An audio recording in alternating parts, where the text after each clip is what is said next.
अच्छे अच्छे ख्वाब देखो, आराम से सोती रहो।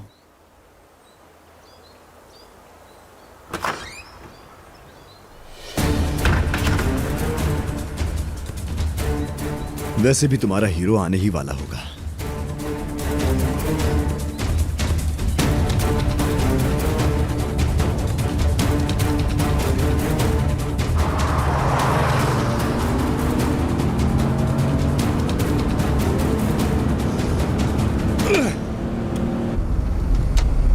हौसला करो आसिया, मैं आ रहा हूं, मैं आ रहा हूं विदात। आज तेरी मौत है विदात। मैं तुझे नहीं छोड़ूंगा, मैं तुझे जान से नहीं मारूंगा। तू मुझसे भीख मांगेगा विदात कि मैं तुझे मार दूं, लेकिन मैं तुझे नहीं मारूंगा इतनी आसानी से नहीं।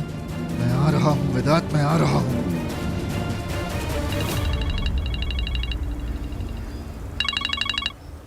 कहाँ हो तुम? मेरी प्यारी बीवी, मैं तुम्हें ही फोन करने वाला था। कहते हैं ना कि दिल को दिल से राह होती है। मैंने पूछा कहाँ हो तुम? आसिया भाभी कहाँ है? क्या किया तुमने? आवाज ऊंची मत करो मेरी जान, ऊंची आवाज बिल्कुल अच्छी नहीं लगती मुझे। थोड़ी देर में मिलते हैं और फिर बैठ के तफसील से बात करते हैं, क्या कहती हो? मैं घर पे तुम्हारा इंतजार करूंगा।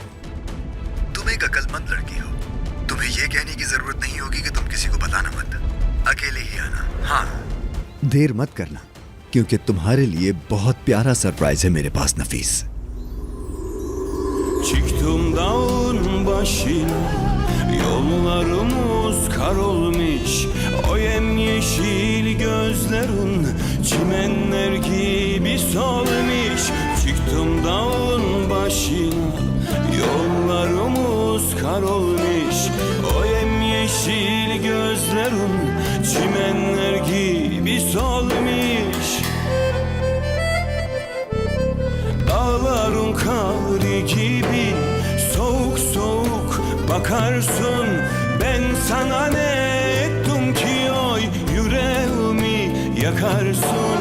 Mecnun oldum ben sana, anlamadın kaybana.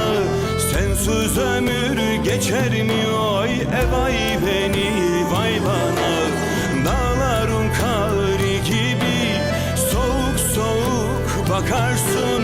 Ben sana ne ettim ki o yüreğimi yakarsın. Sevdim seni yürekten, anlamadın kaybana.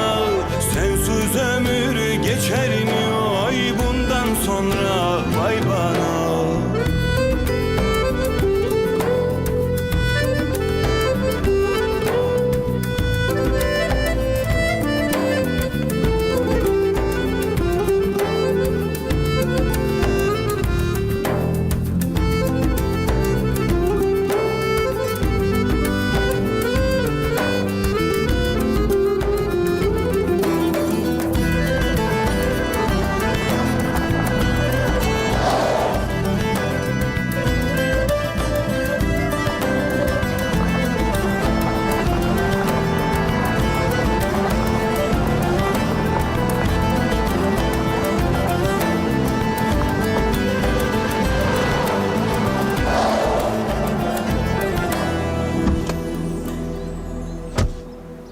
तुम्हें भी बुलाया है? हाँ, उसने मुझे भी बुलाया है। अब बहुत हो गया, चलो।